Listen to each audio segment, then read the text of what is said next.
Daf Yomi, Tractate Sanhedrin, page 74. A. Top of the page with the words Rav Papa. Omar. Bimfuta v'divrei hakol. Rav Papa says the ruling of the Mishnah, which lists his sister among those for whom he must pay a fine, is stated with regard to a young woman who was seduced, and in the case of seduction, all agree that the woman is not saved at the cost of the seducer's life, as the intercourse was consensual. Abaya Amar b'yachal lahatzil be'echad me'evarav v'Rabbi Yonis ben Shalhi Tanya Rabbi Yonasan ben Shalai Mel Roidev Shahaya Roidev Achachaver Lahargoi V'yachal Latzil V'yachal Me'varav Loitzil Ne'ar Alav. Abaye says the ruling of the Mishnah is stated with regard to a young woman who was raped in a case where one was able to save her by injuring the pursuer in one of his limbs, so that it was not necessary to kill him in order to achieve her rescue. And it is in accordance with the opinion of Rabbi Yonasan ben Shaul, as it is taught in a Braita. Rabbi Yonasan ben Shaul says, if a pursuer was pursuing another to kill him, and one was able to save the pursued party without killing the pursuer, but instead by injuring him in one of his limbs, but he did not save him in this manner and rather chose to kill him, he is executed on account as a murderer, on his account as a murderer. My time in Rabbi Yonasan ben Shaul. What is the reason of Rabbi Yonasan ben Shaul? Dichtiv v'chi natzu anashim yachdov v'amar Rabbi Elazar b'matzos b'mitzvas or b'matzut shebamitakas u'medaber dichtiv im asan yeh v'nasas nefesh tachas nefesh afilu hachamach ma'ana lo yeh asim anash ye'anesh. The Gemara explains what is the reason of Rabbi Yonasan ben Shaul, as it is written, if men strive and strike a woman with child, so that her fruit departs, and yet no further harm ensues, he shall be punished according to the demands of that the woman's husband makes on him, and he shall pay it as the judges determine. Exodus 21:22. And concerning this, Rabbi Elazar says, the verse is speaking of striving to kill, where each man was trying to kill the other. The proof is that it is written, but if any harm ensues, then you shall give life for life. Exodus 21:23. And if there was no intention to kill, why should he be executed? And even so, the merciful one states, and yet no further harm ensues, he shall be punished, teaching that he must pay the monetary value of the fetus to the woman's husband. I amart b'shloime yachal hatzil v'yachal me'evarav lo nitan hatzil b'nafshoi hainu demishkachat la de'anesh kegoyin sheyachal hatzil v'yachal me'evarav. Granted, if you say that in a case where one is able to save the pursued party by injuring the pursuer in one of his limbs, he may not save the pursued party at the cost of the pursuer's life. And if he kill the pursuer rather than injure him, he is liable to receive the death penalty. That is how you find the possibility that the one who ultimately struck the woman would be punished. This would be in a case where it was possible to save the man under attack. In other words, one of the men who were fighting by injuring the pursuer. In other words, the other man who ultimately struck the woman in one of his limbs. In this case, the one who ultimately struck the woman was not subject to being killed. Therefore, he is subject to pay a fine. Ela.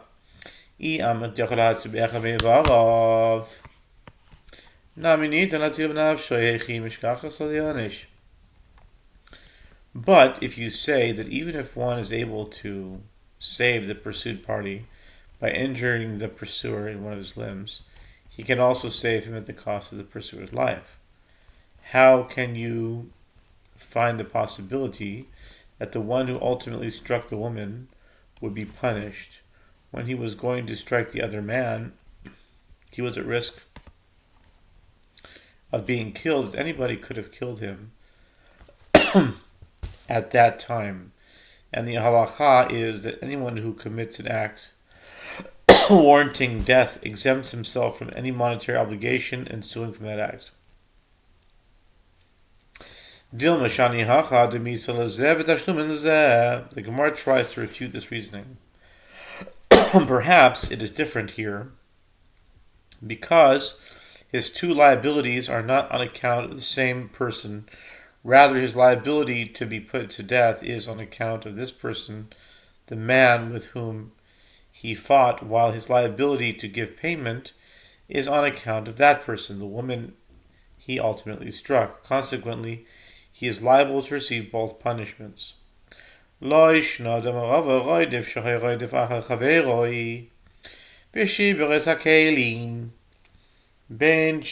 shel nirdaf uben shel kol adam pato.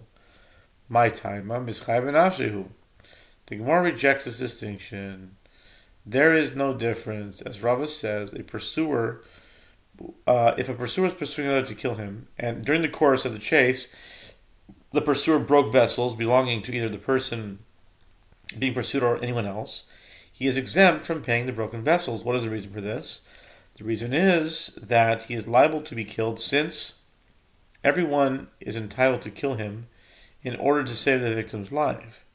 And one who commits an act rendering himself liable to be killed is exempt from any monetary obligation arising from that act, even if the payment were to be made to a person not connected to the act for which he is liable to be killed.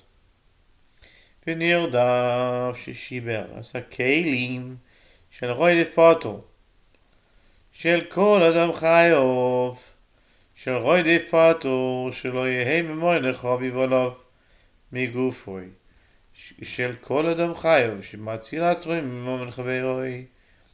Rava continues, and if the pursued party broke vessels while fleeing from the pursuer, if those vessels belonged to the pursued party is exempt, but if they belong to anyone else, he is liable to pay for them. The Gemara explains, if the vessels belong to the pursuer, he is exempt. The reason for this is so that pursuer's property should not be more precious to the pursuer than his own body. Were the one being pursued to cause the pursuer bodily harm, he would be exempt, all the more so when the pursued one breaks the pursuer's vessels, and if the vessels belong to anyone else, he is liable as he saved himself at the expense of another's property, and that other person should not have to suffer a loss on his account. Ben shel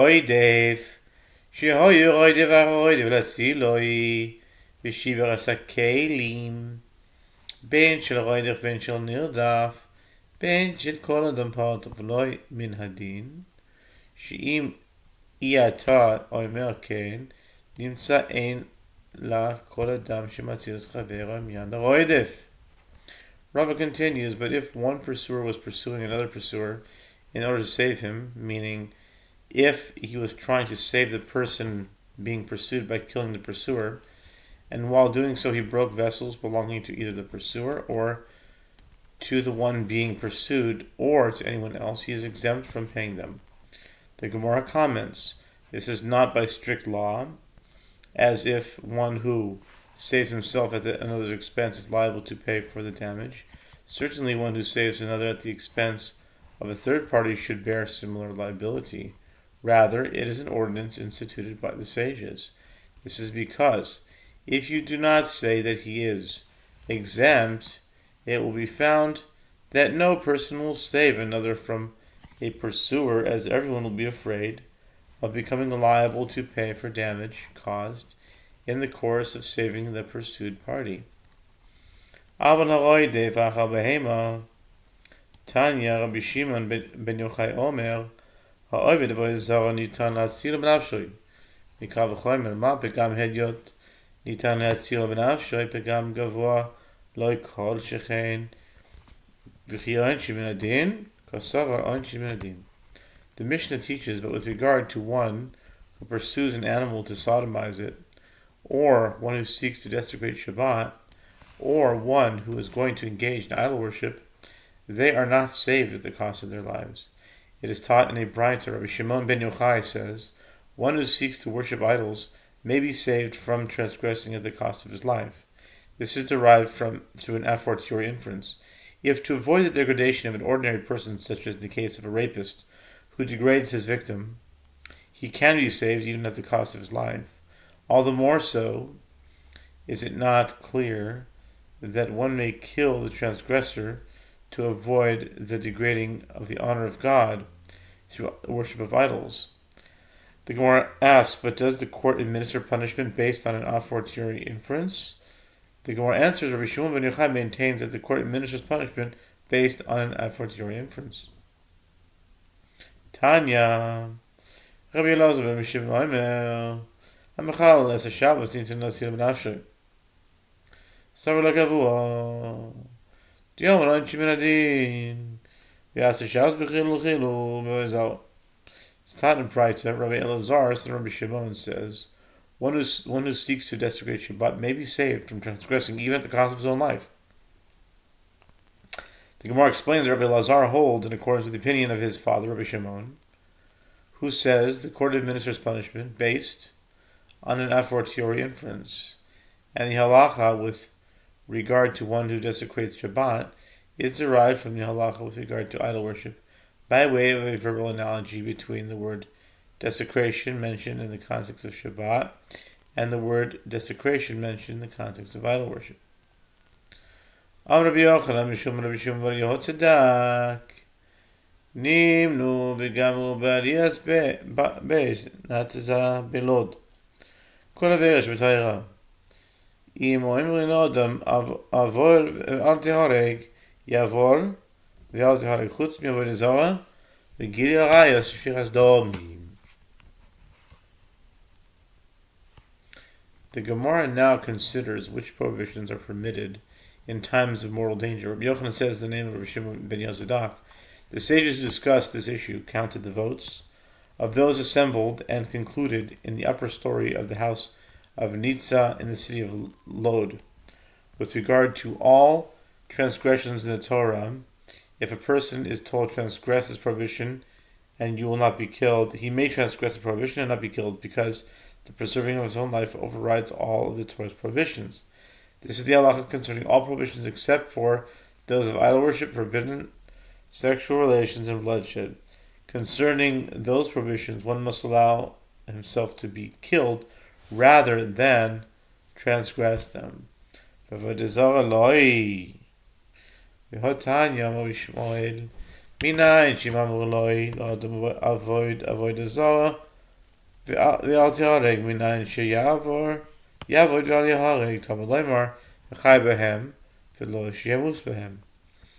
The Gemara asks, and should one not transgress the prohibition of idol worship to save his life, but isn't it taught in the Braita?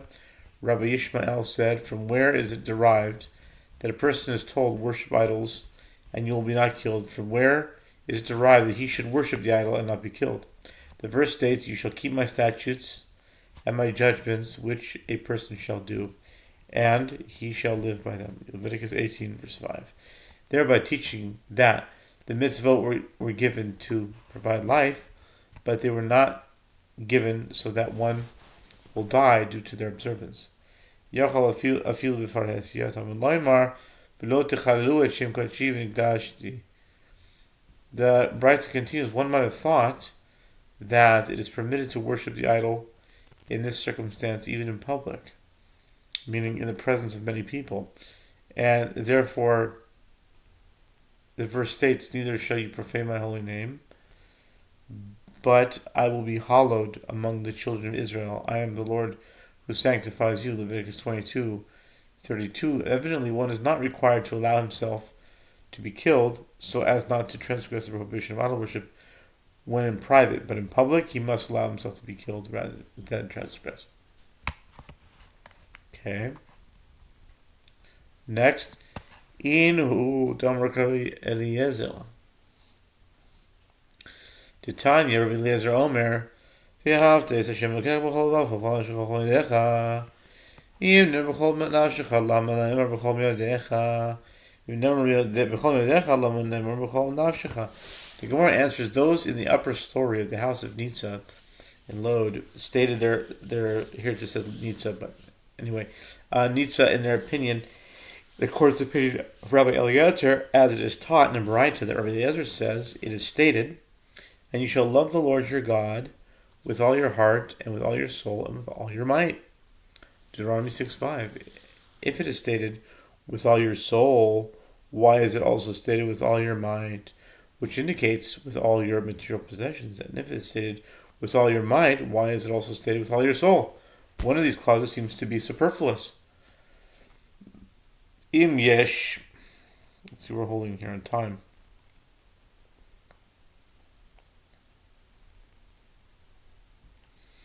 Im yesh lecha. I think we can do it, yeah. It would be Im yesh lecha shigufay chave v'alav b'maynoy lekach ner v'chol nafshecha. Im yesh lecha adam shemayne chave v'alav b'gufay lekach ner v'chol menachem. Rather, this serves to teach that if you have a person whose body is more precious to him than his property, it is therefore stated with all your soul, the person must be willing to sacrifice even his life to sanctify God's name. And if you have a person whose property is more precious to him than his body, it is therefore stated with all your might, the person might even be prepared to sacrifice his property for the love of God. According to the opinion of Eliezer, one must allow himself to be killed rather than worship an idol. From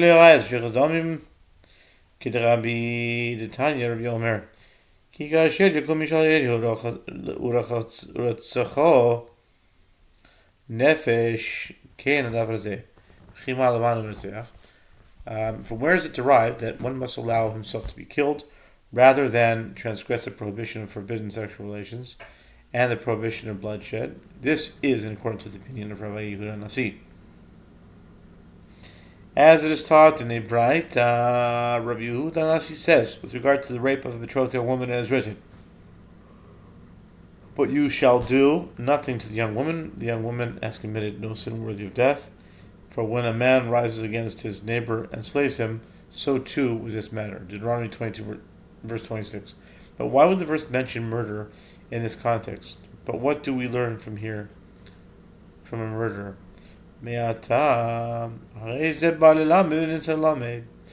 Makish רוצח נער מרוסו. מה נער מרוסו ניתן? להציל בנפשו, אף רוצח ניתן להציל בנפשו.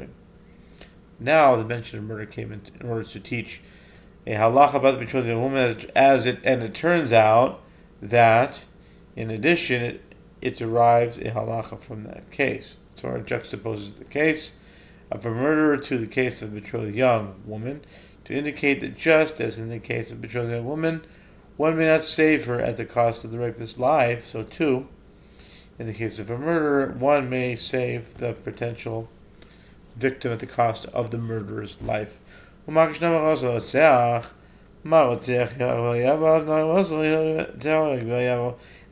the Torah juxtaposes a betrothed woman to a murderer to indicate that just as with regard to a potential murderer, the halacha is that if one was ordered to murder another, he must be killed and not transgress the prohibition of bloodshed. So too, with regard to a betrothed young woman, if she is faced with rape, she must be killed and not transgress the prohibition of forbidden sexual relations.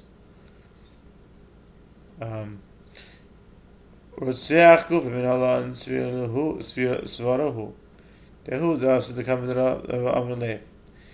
Amali Mari Durai Zilkat Le Planya Vi Lo Katli Katil Lacha Amalei Le Katlucha Velo Tikto Mi Mardidma Didach Sumak Tefe Deme Hahu Gavra Sumak Tefe.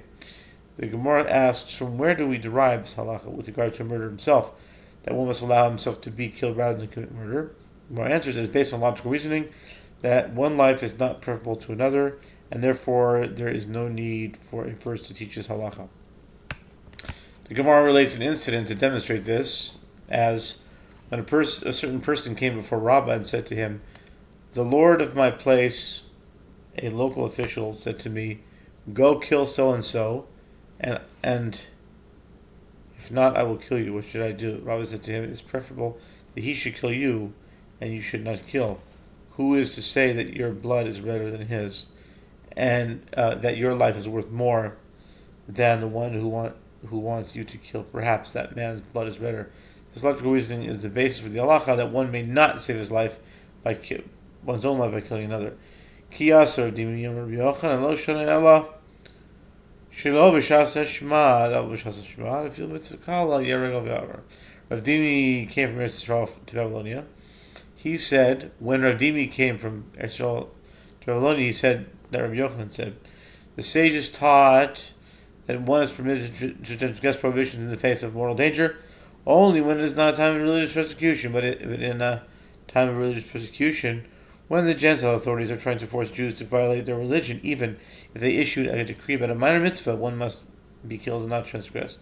Kiyas Ravin, Amar Rav Yochanan, afilu shelo b'shas hashmad, lo amr ela b'tzina. Alvar Hesya afilu mitzvah kala yihar. When Ravin came from Eretz Yisrael to Babylonia, he said that Rabbi Yochanan said, even when it is not a time of religious persecution, the sages said that one is permitted to transgress a prohibition in the face of mortal danger only when he was in order to do so in private, but if he was ordered to commit a transgression in public, even if they threaten him with death, if he does not transgress the minor mitzvah, he must be killed and not transgress. My mitzvah kala. We're asked, what is a minor mitzvah for this purpose? Rava bar Rav Yitzchak. Rava bar Yitzchak says in the name of Rav, afilu shnoi akarta arketa dimasana.